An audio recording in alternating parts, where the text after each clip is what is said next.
let's talk a little bit about how organizations transform. How do we have a complete change, whether it's culture, the way we do our work? How do we actually change from that caterpillar crawling on the sticker, the leaf, into that beautiful butterfly that can fly away? Well, during the pandemic, one of the interesting things is I've stopped traveling. So I've had kind of a transformation in my work myself. And while I stopped traveling, I had some time to reflect and also some time to do some things I don't normally get to do. And one of the things that I've always wanted to do and I haven't had time to do is grow a garden. So actually, I was able to dig out all the old dead plants in my backyard. I'm sure my neighbors were super happy. And then I planted a garden. I got the little seeds. I went out there every day. I watered, I weeded, I waited for things to grow. And it was unbelievably amazing because from the little teeny tiny seeds, I grew 45 mini pumpkins. And it was a lot of work because every day I had to go out and water. I had to weed. I had to make sure that there were no bugs on the plant. I had to take care of everything around them. And what I learned from doing that is actually all living things in this world, plants, animals, and people, change and transform through one thing, through kindness and caring. And as I was watering and caring for my plants and having this realization, I really thought about it that actually organizations are living things too. And the truth is, we don't often think about organizations that way. We think about them as machines, and we have images of them as machines, and we talk about them as machines. So you can think about how many PowerPoints you've probably all been in your organization that have the little gears, right? If we change this gear here, the rest is going to move. Or if we pull this lever, we're going to have this transformation. But the thing we forget is that organizations are actually living things.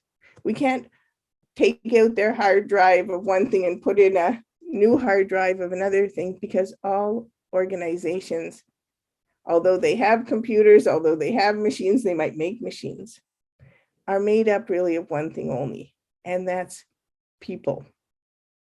And as we said, people, just like all other living things in this world, change and transform through kindness and caring.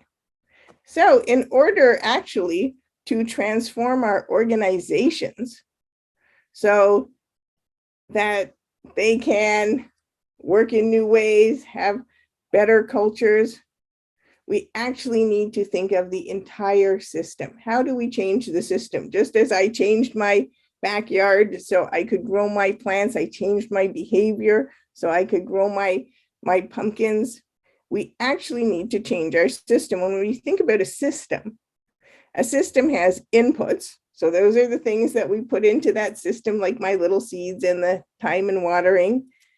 It has people and processes. And we put inputs in through our people and our processes. And what do we get? We get two things. We get outputs and outcomes. And I divided them into two sections because the outputs are the things like my little mini pumpkins, right? You get some things, whether it's an insurance policy if you work in insurance, or a machine if you work in manufacturing, but we also get outcomes. We get effects on the world, because the way our system goes, we could actually harm our planet, right? So we get outcomes. The way the system works, we could improve things. We can help people.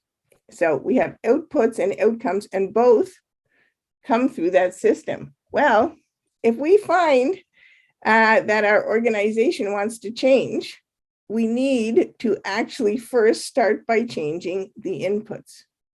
And this is especially important if your organization is trying to transform and is stuck, not moving, or moving very slowly.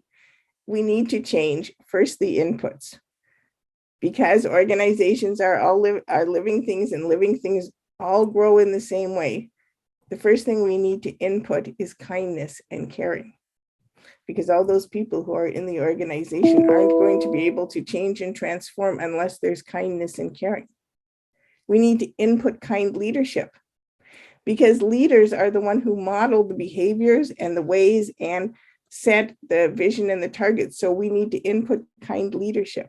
And when we do that, and we put different inputs into a system, and they go through our system, what's going to happen? We're going to have different outputs and outcomes.